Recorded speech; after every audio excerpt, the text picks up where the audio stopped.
Quelles sont les meilleures incarnations de Spider-Man sur petits et grands écrans? À la 5ème place, et là je vais directement me faire des ennemis, le Peter Parker de Tobey Maguire. Il est iconique, il a bercé notre enfance, et c'est pour ça qu'il est à la 5ème place, mais il est dépassé, et surtout, le jeu d'acteur de Tobey Maguire, allez, je peux pas. Le personnage fonctionne encore grâce à la mise en scène de Sam Raimi, et aussi parce que Spider-Man 2 est l'un des meilleurs films Spider-Man, mais son personnage, c'est pas pour moi. En numéro 4, le Peter Parker de The Spectacular Spider-Man.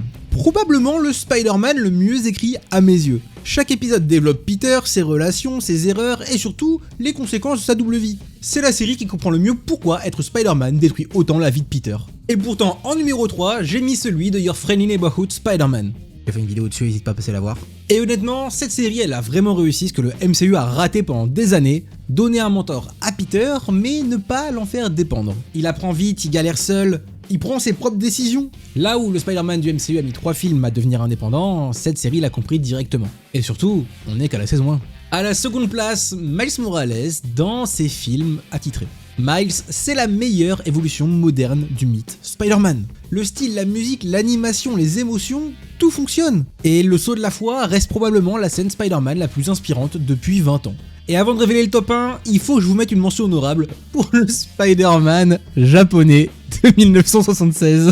Je vous jure, il a crevé de rire, il fallait au moins que je parle de lui rapidement. En top 1, le Peter Parker d'Andrew Garfield. Pour moi, c'est lui, Spider-Man. L'humour pendant les combats, l'agilité, les émotions, le charisme, tout est là. Andrew Garfield donne l'impression qu'être Spider-Man, c'est naturel pour lui. Et Spider-Man No Way Home, ça a juste confirmé une chose. Le problème, ça a jamais été l'acteur, mais sûrement la réception du public autour de ces films. Bon, maintenant, sois honnête en commentaire, est-ce que t'as vraiment aimé Tobey Maguire pour son Spider-Man ou uniquement par nostalgie?